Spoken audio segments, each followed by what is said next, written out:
গতকাল AFC Asian cup বাছাইয়ে Dhaka জাতীয় স্টেডিয়ামে সিঙ্গাপুরের বিপক্ষে ২-১ গোলে হেরেছে বাংলাদেশ দল। বাংলাদেশে একমাত্র গোলটি করেন রাকিব হোসেন। এর মধ্যে শিশুদের বেশ কিছু ভুল নিয়ে কাবরা স্পষ্ট করে কিছু বলতে পারেননি। ৩ পয়েন্টের আশায় নেমে ১ পয়েন্টেও জোটেনি বাংলাদেশ দলের কপালে।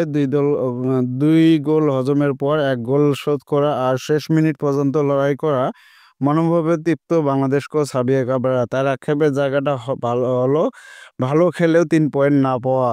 বাংলাদেশের একটি পেনাল্টির আবেদন নাকচ করে দেওয়া এবং দ্বিতীয়ার্ধে মোরসালিন আলামিনের বদলির সময় নষ্ট হওয়ার বিষয়ে নিয়ে রেফারির বিরুদ্ধে অবশ্য সরাসরি কোনো অভিযোগ করেনি বাংলাদেশি কোচ। আমি ঠিকঠাক দেখিনি তাই বলতে পারছি না। বাংলাদেশের ম্যাচে একমাত্র গোলটি করেছে ২ গোল হজমের পর। ফিনিশিংটা ভালো হলে চলে আসতো আরও একটি গোল। কাবরা বলেন, দ্বিতীয়ার্ধে ছেলেরা সর্বোচ্চ চেষ্টা করেছে। আমি মনে করি অন্তত একটা পয়েন্ট আমাদের প্রাপ্য ছিল। প্রতিপক্ষ তাদের সুযোগগুলো কাজে লাগিয়েছে।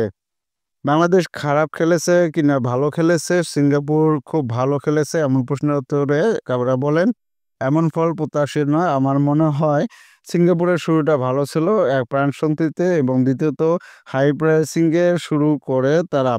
প্রথম ১৫-২০ মিনিট আমরা কিছু ভুল করেছি, ওখানে আমরা উদ্যম হারিয়ে ফেলেছি। তবে দ্বিতীয়ার্ধে যা খেলেছি তাতে আমাদের গর্ব করা উচিত।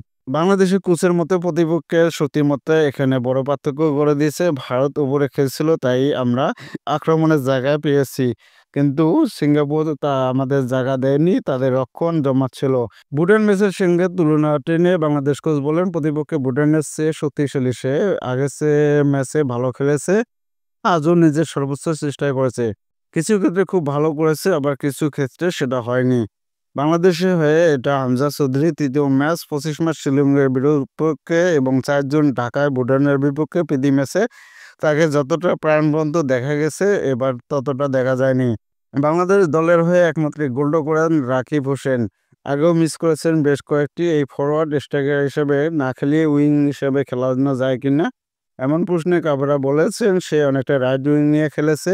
আমার মতে সে এই দলের সেরা স্ট্রাইকার, বক্সের মধ্যে আমাদের সেরা। কখনো কখনো সে রক্ষণে নেমে খেলেছে। অন্য কেউ স্ট্রাইকার হিসেবে খেললে কি করতে পারত তা জানি না, বিশেষ করে কেউ যখন প্রতিপক্ষের প্রতিপক্ষের বক্সে খুব একটা জায়গা না পায়।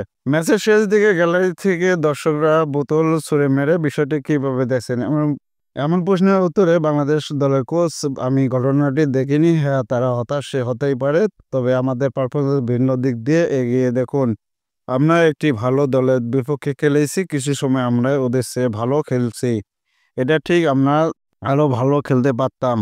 বাংলাদেশ দল ফাউলের আবেদন করেছিল, ফাইনাল বক্সের মধ্যে ফেলে দিয়েছিলেন সিঙ্গাপুর, কিন্তু সেটা ভালো না দিয়ে রেফারি কর্নার। বাংলাদেশ দলের বলেছেন, আমি দেখিনি, ঠিকঠাক ঘটেছে, আবার ভিডিও দেখতে হবে। আমরা এই সময় চাপ তৈরি করে খেলেছি, অল আউট আক্রমণে ছিলাম। একটা গোল করার পর দ্বিতীয় গোলটি পেতে পারতাম, কিন্তু সেটি আর হয়নি।